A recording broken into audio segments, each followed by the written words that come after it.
Үзэгчдээр мэндийг хүргэе. Үзэгч та бүхэн сайхан амарцгааж байна уу? Манай мэдээллийн хөтөлбөр эхлэж байна. Анхаарлаа хандуулна уу? За манай аймагт 2019 онд улсын болон орон нутгийн төсвийн хөрөнгөөр нийт 47.4 тэрбум төгрөгийн худалдаа авалт зарлахаар төлөвлөгдсөн байна. За энэ сарын 26-наас эхлэн улс орон нутгийн төсвийн хөрөнгө оруулалтаар хийгдэх төслийн тендер шалгаруулалтыг эхлүүлэхээр болжээ. За энэ нь улсын төсвийн хөрөнгийн зардал, урсгал зардал гэж байдаг юм байна. За улсын төсвийн болон орон нутгийн хөрөнгийн зардлаар нийт 16 тэрбум төгрөгийн худалдаа авалт хийх юм байна. За үлдсэн 31 тэрбум төгрөг улсын төсвийн болон орон нутгийн төсвийн урсгал зардлын хөрөнгөөр авч байгаа юм байна. За Khuvsgul аймгийн хувьд бол 2019 онд бол урсгал төсвийн хөрөнгөөр худалдаа авалт хийх эрхийг тухайн сум орнуудад тухайн байгууллага, төсвийн байгууллагад нь шилжүүлж өгсөн. Аймгийн хувьд бол улс орон нутгийн төсвийн хөрөнгө оруулалтын зардлаар ирж байгаа төсөл арга хэмжээний худалдаа авалтыг бол зохион байгуулах бэлтгэл ажлыг бол бүрэн хангаад төлөвлөгөөгөө батлуулаад сангийн яамд батлуулсан. За одоо бол бид өдөр тутмын хэвлэлүүд болон мэдээллийн хэрэгслэр худалдаа авалгын төлөвлөгөөг бол олон нийтэд хүргэсэн явж байна. Улсын төсвөөс бол нийтдээ 8 тэрбум төгрөгийн эрх Khuvsgul аймгийн засагт авалт шилжиж ирсэн байгаа. Улсын төсвийн хөрөнгө оруулалтаар ирж 20 төсөл арга хэмжээний эрхийг бол Монгол Улсын засгийн газрын 2019 оны 388 дугаар тогтоолоор шилжүүлсэн. За ингээд бусдын бол аймгийн иргэдийн төлөв эрхтийн хурлаас судалсан 8 тэрбум төгрөгийн хөрөнгө оруулалт орон нутгаар байгаа. За энэ ажлуудыг бол бид өнөө жил гэрээгийн эрт байгуулах, аль болохоор бүтээн байгуулалтын ажил бол удирдлын шинж чанартай байдаг учраас гэрээг эрт байгуулад, ер нь 4 сарын 1 гэхэд гэрээнүүдэд байгуулад, за хэрэгжилтийг бол 11 сарын 1-ний дотор дуусгахаар бол төлөвлөж байна. Тэгэхээр гэрээний нөхцөлийг бол бид нар компаниудаа урьдчилж танилцуулах хийдэг. Тэгээд энэ дээр урьдчилан санал авалт явагдаад хэлцүүлэг хийгээд энэний дараа бол ингээд худалдаа авалт зарлагдаад гэрээнд байгуулагдаад явах. За энэ сарын 26-ны өдрөөс эхлэн улс орон нутгийн төсвийн хөрөнгө оруулалтаар хийгдэх төслийн тендер шалгаруулалтыг эхлүүлэх юм байна. За үүнтэй холбоотойгоор худалдаа авах ажиллагаанд оролцдог компаниудыг урьж оролцуулан төлөвлөгөөгөө олон нийтэд хүргэх хэлэлцүүлэг зохион байгуулахаар бэлтгэж байгаа юм байна. Сумын орон нутгийн хөгжлийн сангаар хийгдэх тендерүүдийг аймгийн иргэдийн төлөөлөгчдийн хурлаас тухайн суманд нь хуваарлсан байна. За өөрөөр хэлбэл тухайн сум орон нутгийн хөгжлийн сангаар хэрэгжих төсөл арга хэмжээний худалдан авалтыг сумдаа зарлана. За харин урсгал төсвийн хувьд байгууллага бүр өөрийн төсөвдөр тендерээ зарлах юм байна. За манай аймгийн хувьд яагаад ингэж байгаа гэхээр бид нар бол сүүлийн 2013 оноос өнөөдрийг хүртэл 6 жилийн хугацаанд худалдаа авалтыг бол тодорхой хэмжээнд төвлөрүүлсэн. За тэрийг бол бид нар захиалгаар төвлөрүүлээд за худалдаа авах ажиллагаа зохион байгуулдаг арга туршлагыг бол төсвийн захирагч нар болон захиалагч байгууллагууд бол бүрэн эзэмшүүлсэн. За Khuvsgul аймгийн хувьд бол өнөөдрийн байдлаар 600 гаруй хүн төрийн бас байгууллага мэргэжлийн холбоотын 600 гаруй төлөөлөл бол худалдаа авах ажиллагаагаар мэргэжсэн А3 сертификаттай болсон. Хүний нөөцийн хувьд бол бэгдсэн. 2018 онд бол бид нар Khuvsgul аймаг нийтдээ 1500 тендер шалгаруулалтыг бол цахим системээр зарласан. Улсын хэмжээнд хамгийн олон тендер их цахимаар зарласан аймгаар бол шалгарч байгаа. За энэ онд ч мөн илүү үр дүнтэй ажиллана гэж байна. За ингийн тулд захиалагчдад эрхийг нь олгох бөгөөд захиалагчид өөрсдөө тендерээ зарладаг байхаар болжээ. За улс орон нутгийн төсвийн хөрөнгө оруулалтаар гэрээ байгуулах эрх зөвхөн аймгийн засаг даргад байдгийн байна. Энэ эрхийг бүх сумдын засаг дарга нар болон төсөв байгууллагын удирдлагад гэрээгээр болон захирамжаар шилжүүлжээ. Манай аймгийн сумдад хийгдэж байгаа шинэ барилгын ажил, за мөн барилгын засварын ажлууд чанар муутай хийгдэж байгаа талаар сумынхан хэлж байгаамаа. За Цагааннуур суманд өвсний үндэс хөтөлбөрийн хүрээнд 236 сая төгрөгийн төсөвтөө их засвар хийгдсэн байна. За гэтэл чанаргүй хийгдсэн засварын ажлыг улсын комисс хүлээн авсныг сумын иргэд буруутгаж байгаамаа. Цагааннуур сумын хүүхдийн цэцэрлэг 1985 онд аж ахуйн зориулалтаар баригджээ. За түүнээс хойш сумын цэцэрлэг энэ байранд үйл ажиллагаа явуулж байсан ч цаашид шаардлага хангахгүй болсон байна. За улмаар 2018 онд өвсний үндэс хөтөлбөрийн санхүүжилтээр Эрдэнэт хотын шинэ Эрдэнэт компани 236 сая төгрөгөөр их засвар хийсэн байна. За гисэн ч чанар муутай хийгдсэн маш хүйтэн байдаг гэдгийг сумынхан хэлж байна. Тухайн үед нь ажиллаж байсан комиссод бас Буцаад хөтлийн юм талаас нь бас ярьж байна, хүүтэн байна. За энэ буцаагаад эргүүлж дотор нь байсан материалыг эргэлж буцааж ашигласан энэ юмсууд бас байгаа юм байна. Гэхдээ улсын комисс бол энийг тухайн үед нь улсын комисс үзэж шалгаад ингэж хүлээж авсан ийм барилга байгаа юм. Тэгээ энэ барилга дээр бол одоо хүйтэн дийлэхгүй. Энэ үйл манай сумд одоо хамгийн хүйтэндээ хасах 51.6 градусын хүйтэнтэй өнж санж байлаа. Тэгээ энд бол одоо хүйтэн хүүхэд авахд боломж маргахан байсан учраас 150 одоо зарим өрөө дулаацуулж энийг хүчинд бас та ажил нь урагшилж гэж явж байна. Тэгээ энэ одоо цаашдаа бол ер нь дахиж энэ байран дээр нэлээд дулаалган ажил бол бас шаардлагатай байна гэж бас бид бас үзэж байна. Тэр энэ одоо хөрөнгө оруулалтын асуудлыг одоо яг дараагад бол тухайн үед ажиллаж байсан одоо комиссийн бол нэлээд сайн танилцууллаа үзэж харлаа. Тэгээ энэ бол цаашдаа ямар ч байсан дахиад одоо дулаалаг засвар үйлчлэгээ шаардлагатай байр болсон байна л гэж бодож байна. Сумасын компани хийж байгаа засварын ажилд хяналт тавиулахаар 4 хүн ажилуулсан ч зөв шаардлага тавьсны төлөө хяналт тавих эрхээ асуулжээ. За төсөвлөгдсөн мөнгөөр биш, маш хямд төсвөр чанаргүй, сэтгэлгүй хийсэнд цагаан нурчууд гомдолтой байгаагаа хэлж байна. За мөн засварын ажил хийсэн нутгийн иргэд ажлынхаа хөлсийг бүрэн авч чадаагүй гэдгээ ч хэлж байлаа. Тэнд дээрээс нэг шинэ мод баг ороогүй. Энэ баг сөөдөл нэг юм авчаад надад сошиал нэмчээг бол хуучин дахиасан өмгөрсөн медензийг эргүүлж яваад хүгдээлгэн тавьж байгаа. Хүгдээлгэн тавиач надад дотроос нь дулаал доторлого хийн штэ. Тэгээд надад доторгож хотоогоод өгч чар болтойсон зэрэг тэнд нь очиж банзаа зах гэж хатаж яваад тэгшин болгож байгаа юм чинь.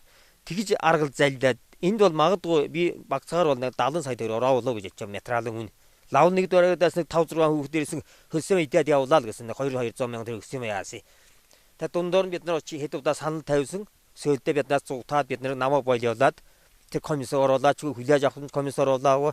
Энэ мэрчингээр энэ халуун усгаад бас байрлалгүй. Тэрийг бас 45 сая төгрөг байрсан. Нэг согтой хүн очиад хүлээгээл авдаг. Тэгэл байхгүй тэр халуун ажиллаагүй. Одоо тоногдсон тэр хойно зэмтэн хүрээм соож байна. Энэ мэрчингээр төсөл дээр ажиллаад одоо хаанаасаа ямар захиалагч чинь ямар мотортой хүн нэрийг ийм босгаад байд юм бүүмэд ингээл явдаг. Одоо цэцэрлэгийн хүүхдэн чинь манай наач байд юм тэр хүүхдэн чинь тэгж ярьж байгаа. Одоо сая багш та ачаага юунд өгөхөө ачаа. Хүүтэн мараад өгөхөө ачаа. Дулаан хувцас юмсгаад явуулахгүй бид нар хүүхдээ хувцсан тайлахгүй хувцастар нь толж байгаа шүү дээ гэж байгаа юм чи. Хүүхдэр нь өх харахгүй байгаа л да. Ард иргэд бүгд мэд янч ирээл намар хөдөлсөн одоо хит төнгөж бол одоо бараг тэр 100 яндан гаргацсан юм шиг тэр урд хойно 100-ноо холож харагдаж байгаа шиг. Тэр дулаалан хөлдсөн юм байна да. Хөлдөхгүй яах вэ чинь.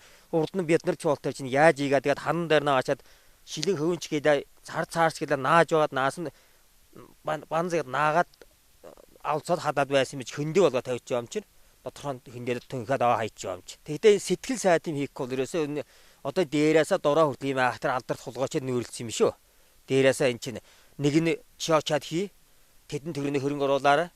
Чамд төслөж нүглээ шүү. Чи тэдэн аваарай. Тэдэн ор гэдэг. Тийм учраас эн чинь тэрэ чинь бараг бүхэн дээрээсээ дороо хүртэл шатлан тэр найзад уулцсан. Хин хинээ шүмжилдэг юм шиг байдаг харж яваад. Эрдэнэтийн шинэ эрдэнэт гэдэг оргил захиралтай компани манай дээр одоо барилгын ажил явуулсан. Энэ хугацаанд болохоор ажиллаж байсан зарим хүмүүсийн цалин мөнгө дутуу өгөө 7 хоног ажилласан хүмүүсийн төр бол ерөөсөө цалин мөнгө авч чадаагүй араас нь бөөн хил ам болж байгаа. Зарим нь олдсон, зарим нь олдоогүй юм байгаа. Тэгээд яг ингээд барилгын ажил явуулж явах үед бол ингээд ажилчдын зүгээс одоо юм болохгүй байх, тэр болохгүй гэсэн санал гаргахаар ерөөсөө хүлээн зөвшөөрөхгүй. Заримдаа хил амаар доромжлох гэх мэт ийм ёс бус үйлдэлүүд бол гарч ирсэн. 3 сарын турш ажилласан хүмүүстээ цалин мөнгөний урамшуул олгоно гэж ажилласан хүмүүс байгаа. Тэр хүмүүс бол урамшуул цалин байлан гэсэн асуудал бол огт байхгүй. Өдрийн цалингаа нэг сүүлийн сарын цалин байлан гол нэлээд хил ам болж иж нэг араас нь дутуу дулмаг нөхөж олгосон тийм байдалтай байсан. Засвар хийгдэж явах үед аймгаас томилогдсон комисс 2 удаа газар дээр нэрж шалгаж хяналт тавьсан байна.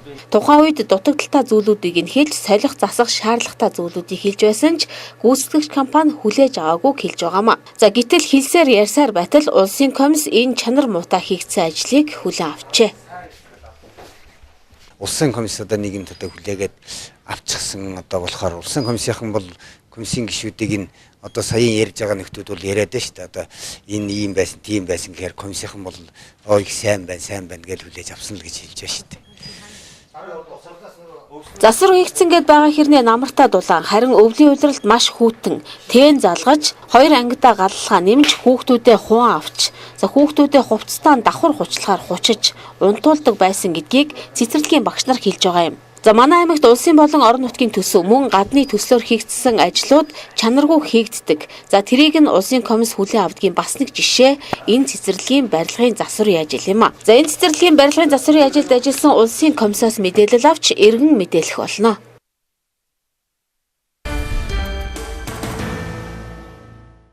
Хамтдаа үзэгчдэд баярлалаа. Мэдээллийн хөтөлбөр ар булаг сумаас бэлтгэсэн мэдээгээр үргэлжлэн танд хүрч байна. За ар булагчид энэ өвлийг өнтөө сайхан давсан байна. За энэ сумын хувьд хүндрэлтийн асуудлын нэг нь эмнэлгийн халаалтын асуудал болоод байгаамаа. За эмнэлгийн байр хүйтэн байдгаас ажил үйлчилгээ эмчилгээ явуулахад хүндрэлтэй байдаг талаар учирлаж байна. За энэ асуудлаа аймгийн засаг дарга танилцуулж шийдвэрлэж өгөхийг хэллээ. Ажиллах, амьдрах, эмчлүүлэх, үйлчлүүлэх гээд орчин хэр сайн байна, үйл ажиллагаа үр дүн сайн байна. Өөрөөр хэлбэл энэ бүх үйлийг хийхэд орчин тоглог дулаахан стандартын байх ёстой. Гэтэл манай аймгийн сумдын ихэнх хүүхдийн цэцэрлэг, хүн эмнэлэг, сургууль гээд шаардлага хангахгүй олон барилга байна. Үүний нэг нь ар булаг сумын хүн эмнэлэг юм а. Ар булаг сумын хүн эмнэлгийн байр 2000 онд баригджээ. За 2009 онд засвар хийгдсэн ч удалгүй 2015 онд 150 сая төгрөгийн засвар хийгджээ. За өөрөө тасалгааны хувьд бусад сумтай харьцуулахад хангалттай бус. За мөн маш хүйтэн байдаг гэдгийг хэлж байгаамаа. За манай байгууллагын хэмжээнд тулгамдж байгаа асуудал бол энэ ажил үйлчлэгээ явуулж байгаа байрны дулаан байдал бол их хүндрэлтэй байдаг. Ерөнхийдөө 15 онд 150 сая төгрөгийн засвар орсон, 17 онд мөн тухайн компани дахид засвар хийсэн боловч одоо анх баригдсан барилгын асуудалтай холбоотой байдаг юм уу? Ер нь бол тийм ажил хийхэд байрны л орчин хүйтэндээ. Ар булаг сумын эрүүл мэндийн төв ажиллах хүчин мөн эмнэлгийн тоног төхөөрөмжийн хувьд боломжийн гэдгийг хэлж байна. Байрны дулаан алдагдaltaй байдаг талаар аймгийн засаг даргад танилцуулж энэ асуудлыг шийдэж өгөхийг хүслээ. Энэ эрүүл мэндийн төвийн хамт олонны хувьд ажил үйлчилгээгээ төлөвлөгөөнийхөө дагуу хийж ажиллаж байгаа юм байна.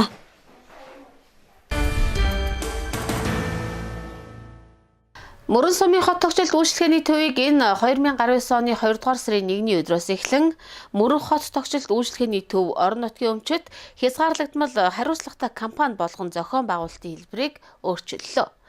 За төсөвт байгууллагаас орон нутгийн өмчөд компани болсон ч үйл ажиллагаа бүтэц зохион байгуулалт хിവэрэ ажиллах юм байна. За тодорхойлбол төсөвт байгууллагаас орон нутгийн өмчөд компани шилжиж байгаа юм. За өмнө нь Мөрөн сумын засаг дарга төсвийн ерөнхийллийн захирагч байсан. За компани болсноор бизнес төлөвлөгөөгөө төлөөлөн удирдах зөвлөлөөр батлуулж ажлын тайлангаа аймгийн иргэдийн төлөөлөгчдийн хуралд тайлгнах юм байна.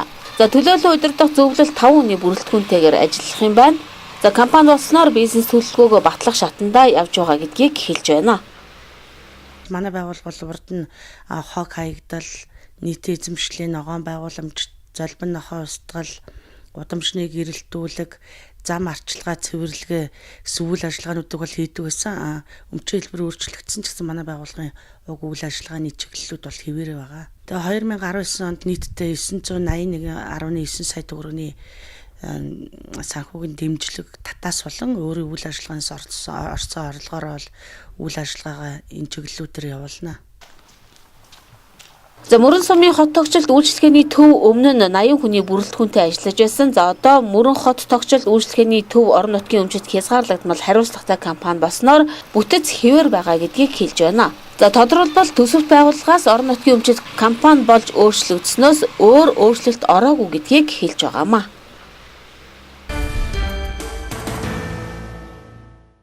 Анхаарал хандуулж байгаа үзэгч та бүхэндээ баярлалаа. Мэдээллийн хөтөлбөр тодруулах мэдээгээр үргэлжилж байна. За манай аймаг 2020 он гэхэд уул уурхаагүй аймаг болох зорилт тавьсан. За гисэн хэдий ч манай аймгийн баялагт санаархсан олон үйлдэл гарч байгааг хөвсгөлчүүд эсэргүүцэж байна. За бүрэн тогтох сумын хувьд уул уурхайн асуудал эрсдэл өндөр байгаа талаар яригдж байна. За энэ талаар бид бүрэн тогтох сумын байгаль орчны хяналтын улсын байцаагч Уланбаяраас тодрууллаа.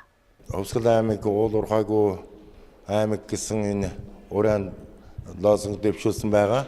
Энэтэй уялдвал одоо манай аймагт бол бас ялангуяа манай бүрэн тогтох сумын хувьд бол уул уурхайн асуудал бас нэлээд эрсдэл өндөр байна. Яагаад гэвэл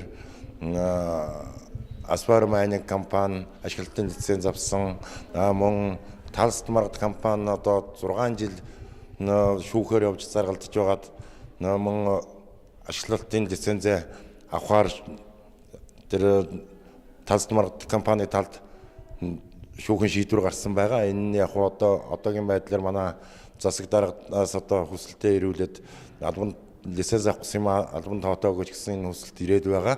Манай засаг дарга бол тэрэн дээр албан тоотоо өгөхгүй байж байгаа. Мөн дээр нь шүүхийн шийдвэр гүйцэтгэх газар бас татан гүйцэтгэх газар 434 дугаар ангийн ашиглалтын лиценз өгөхийн талбай бас лиценз нь засгийн газрын шийдвэрээр цуслагдаад байж байна. Тэнд мөн бас олон жил уул уурхай явагдаад ухамл талан үссэн, өндөрлсөн талан үссэн энэ нь нөхөн сэргээгдээгүй үлдсэн байгаа. Энэний асуудал бол бас нэлээд асуудал тавигдаад байгаа.